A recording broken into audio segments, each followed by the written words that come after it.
Cuando se habla de guerra espiritual, hay dos extremos que debemos evitar. Por una parte, están aquellos que ven el demonio en todo, ponen el énfasis en el diablo y sus demonios. La vida cristiana de ellos, si es que lo podemos llamar cristiano, se basa en identificar y calificar ciertos demonios para poder guerrear contra ellos. Algunos de estos movimientos suelen distorsionar de una forma el Evangelio que no se hacen responsables de sus pecados. Si caen en fornicación es culpa del espíritu de fornicación. El pastor cayó en adulterio, fue culpa de un espíritu de adulterio. Si mienten, es culpa del espíritu de la mentira. Y así, no se hacen cargo nunca de sus pecados. En el otro extremo, también muy malo, están aquellos que dicen: no hay guerra espiritual. No solo es una tendencia moderna distorsionar el amor de Dios y mutilar su carácter, sino sacar de la Biblia todo lo que algunas personas consideran malo y negativo. Ellos dicen: ¿la ira de Dios? No, no hay tal cosa como la ira de Dios. Y ahí es cuando se desata tu ira, ¿verdad? ¿Mi qué? Tu ira. No te comprendo. Vamos. ¿El diablo y los demonios? ¿Estamos en guerra? No, no es para tanto. Al respecto, el pastor Adrian Roger dice lo siguiente: quien no está peleando en contra del diablo seguramente es porque va caminando muy complacido a su lado. Aunque muchos lo quieran negar, estamos en guerra. En nuestro texto veremos que el apóstol Pablo llama al joven Timoteo a estar firme en la batalla. Hoy responderemos a las preguntas: ¿cuál es la guerra? ¿Cómo debemos pelear esta guerra? ¿Y cuáles son las consecuencias si no atendemos a estas instrucciones de guerra?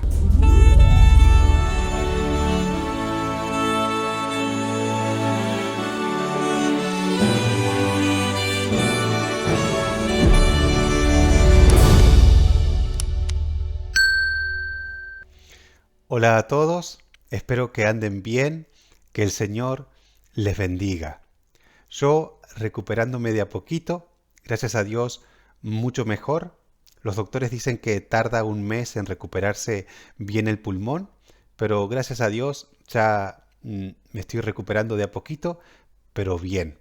Gracias a todos aquellos que han hecho llegar su cariño, que han hecho llegar su preocupación, sus oraciones. Que el Señor les bendiga y le pague. Vamos a leer nuestro primer versículo. Escuche este mandato de guerra del apóstol Pablo a este joven Timoteo. Primera Timoteo capítulo 1, empezamos a leer desde el versículo 18. Dice así: este mandamiento, hijo Timoteo, te encargo para que conforme a las profecías que se hicieron antes en cuanto a ti, milites por ellas la buena milicia. Otras versiones traducen esta última parte así: para que pelees la buena batalla, como un buen soldado que sabe pelear. No solo nos enteramos por las cartas a Timoteo que él fue comisionado para su ministerio por la iglesia, sino que también los profetas en sus tiempos, los profetas de la iglesia, profetizaron sobre el ministerio de este joven Timoteo. Dios realmente le había puesto en ese lugar y ahora se encontraba pastoreando la iglesia en Éfeso. Y el apóstol Pablo, como un general del ejército de Dios, le recuerda este mandato. El joven Timoteo debe luchar esta guerra, debe luchar esta buena milicia. En este punto podríamos hacer la primera pregunta a nuestro texto: ¿cuál es la guerra? O sea, ¿cuál es la batalla? ¿Cuál es esta buena milicia que se debe militar? Y aunque este versículo 18 simplemente nos dice que el joven Timoteo debe cumplir con el mandamiento de pelear en la buena milicia, el contexto es claro. que está en lucha por la verdad, que está en lucha por el Evangelio, o como lo dice este capítulo, que está en lucha por la sana doctrina, por la palabra de Dios. El capítulo 1 de 1 Timoteo es enfático en cuanto a estar firme en la sana doctrina. Pablo le dice a Timoteo que debe enfrentar las falsas doctrinas. También le dice que hay algunos que quieren hacerse los maestros de la ley, pero no saben ni entienden cómo usarla. La función de la ley en el Evangelio no es querer justificarse por medio de ella, sino que es mostrar nuestro pecado. Nos deja en condenación sin excusas y deseosos del Salvador.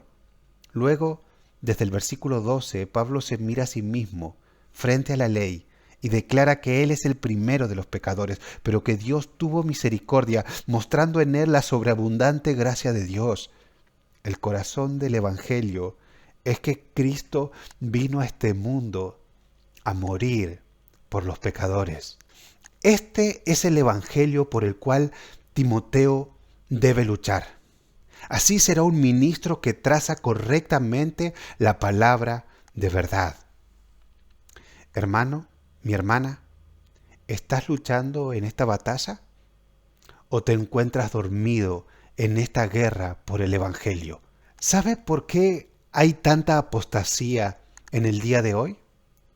Porque se está luchando por la visión de ciertos ministros, de ciertos pastores, y no se está luchando por lo fundamental, por la perla de gran precio, por el fundamento de la iglesia, por el Evangelio.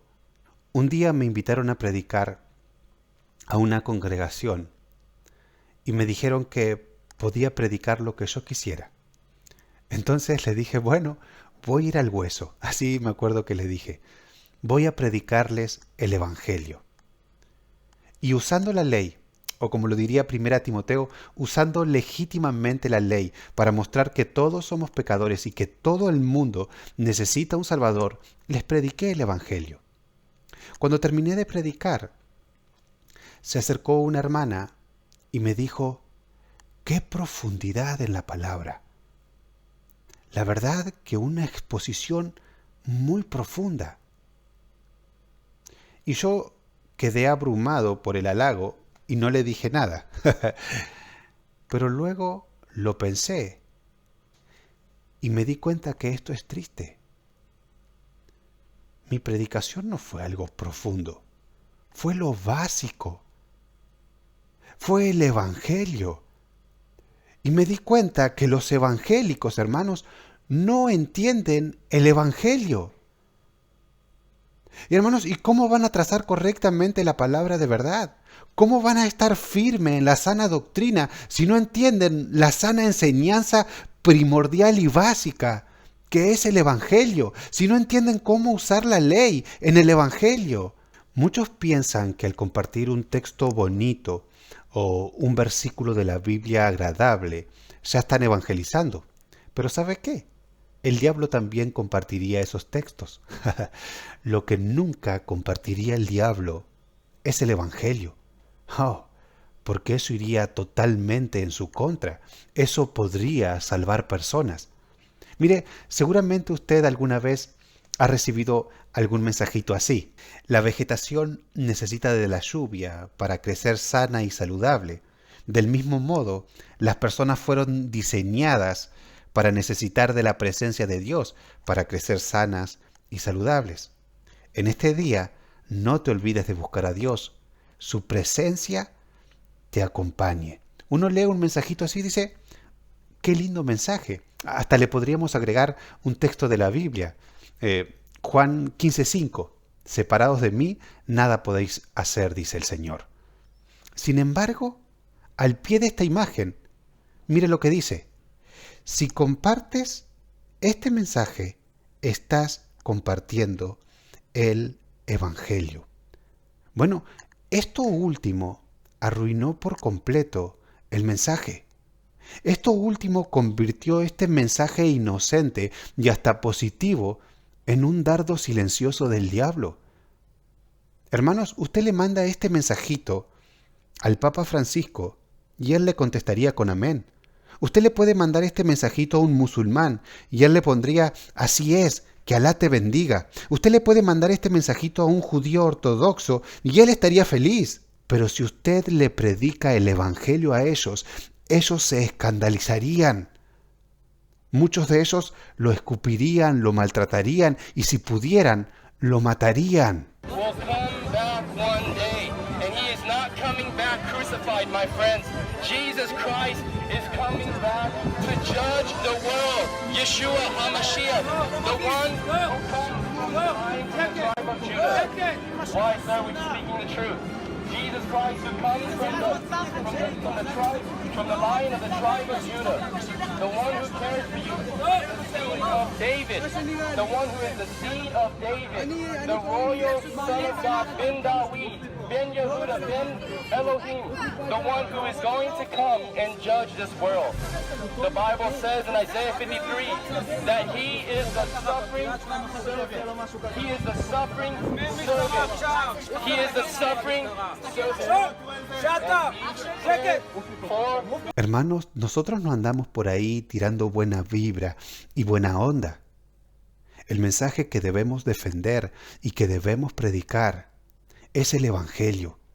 Este Evangelio que Pablo dice que acusa a todo hombre de pecado. Este es el Evangelio por el cual los apóstoles fueron martirizados.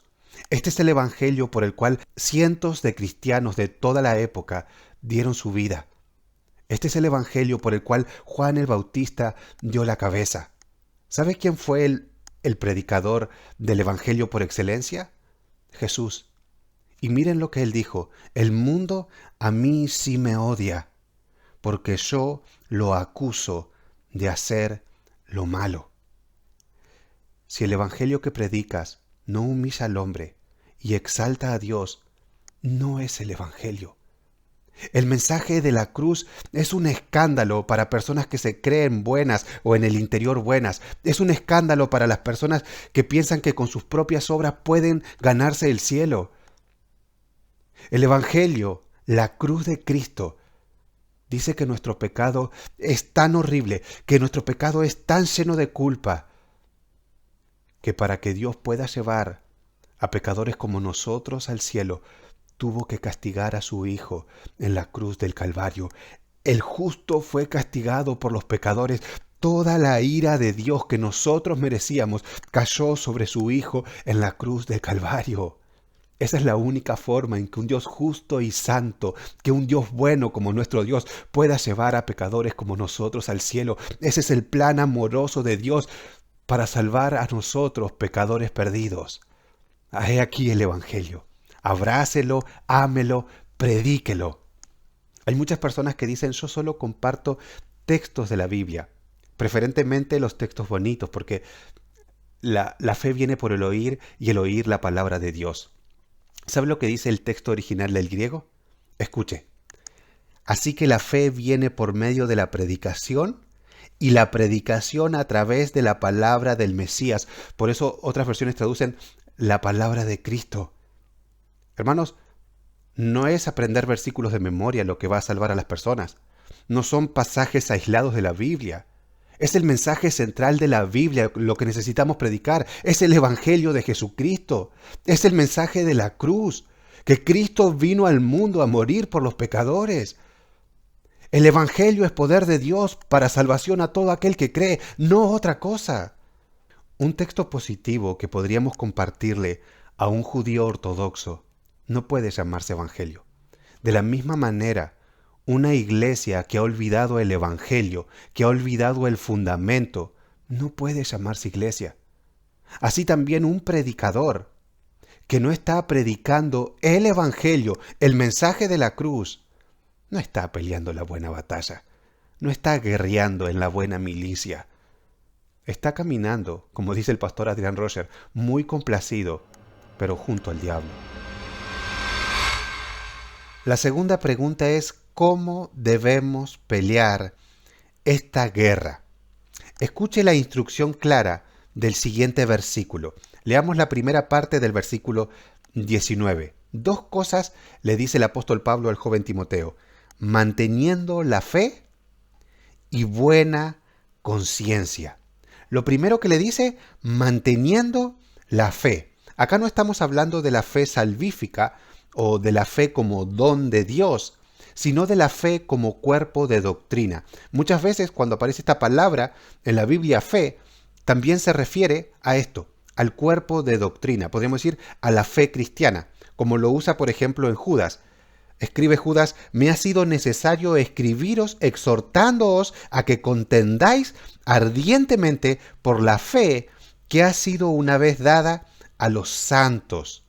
O sea, que alguien que está peleando en esta buena milicia, más los ministros, deben poder explicar y defender y predicar, obviamente, la sana doctrina, el evangelio, trazar correctamente la palabra de Dios.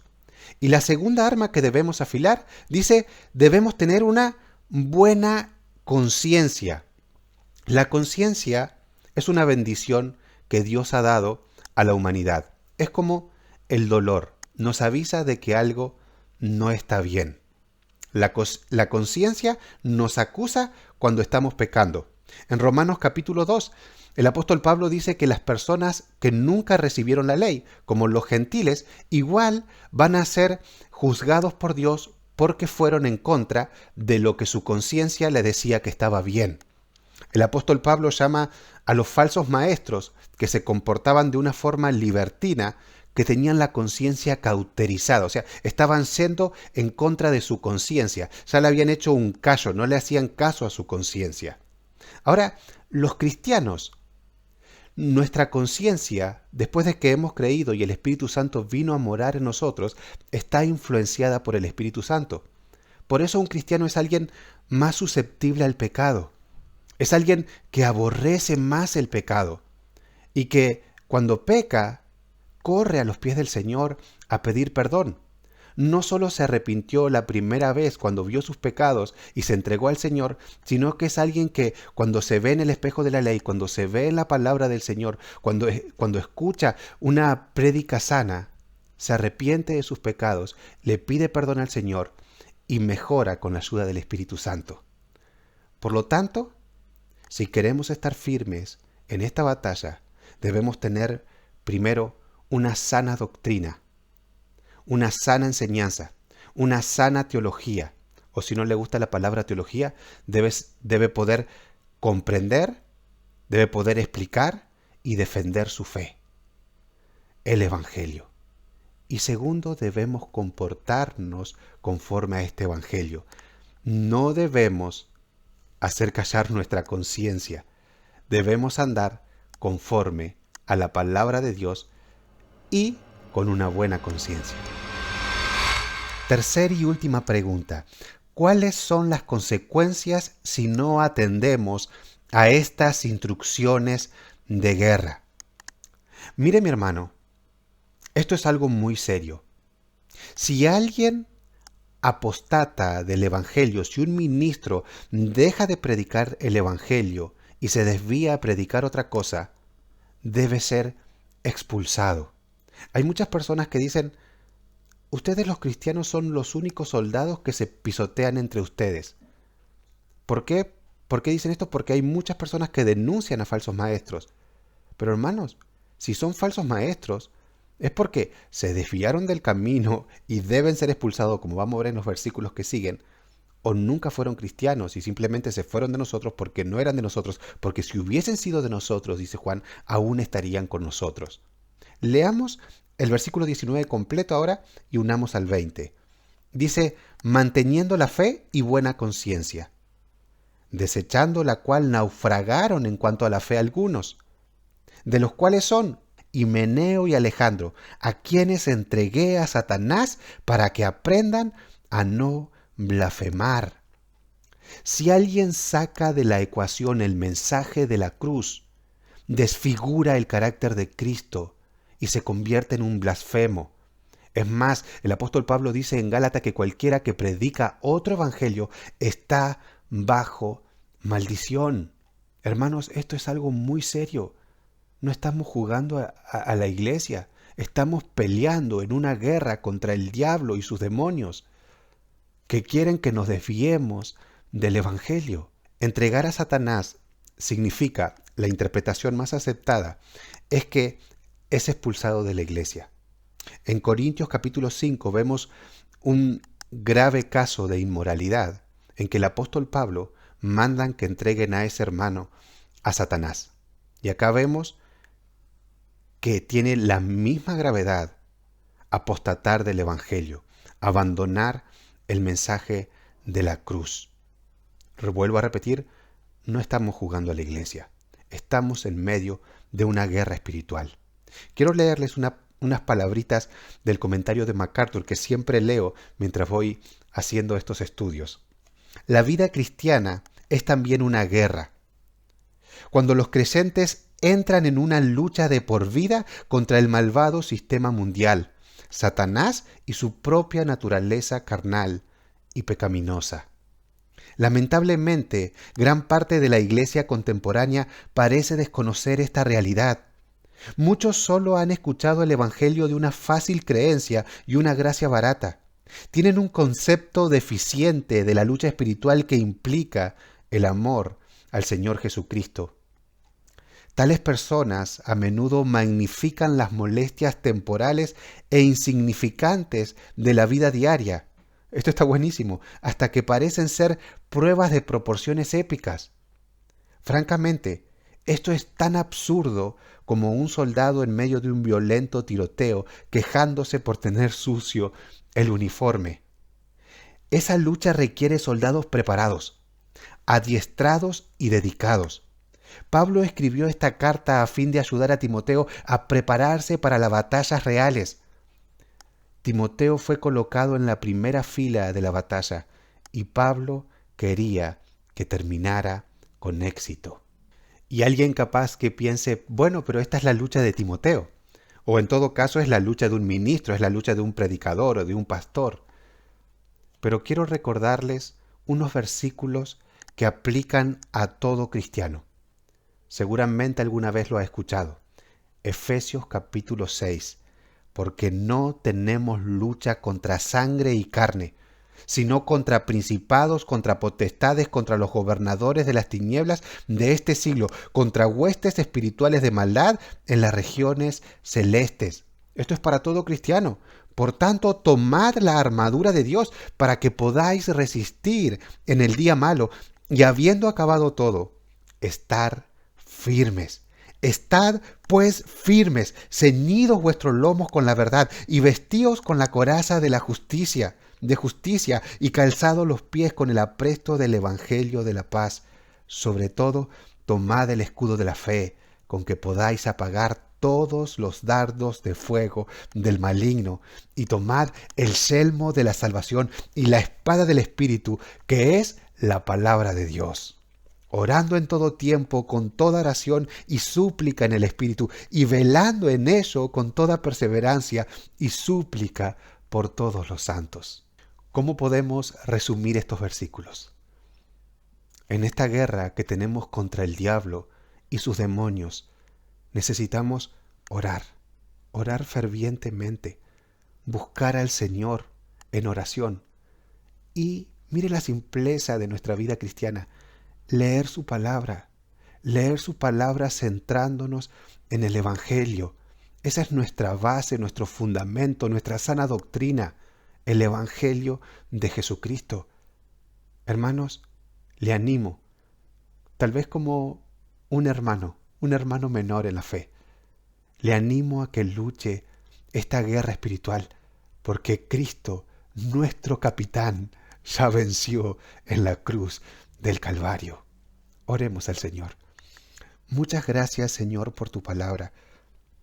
Te ruego, Señor, que abras nuestros ojos para que realmente podamos ver esta guerra espiritual, para que realmente estemos despiertos en esta batalla, en esta buena milicia. Te rogamos, Señor, que con una buena conciencia y con una fe sin errores podamos servirte de todo corazón. Te lo rogamos en el nombre precioso de nuestro Salvador y Señor Jesucristo. Amén.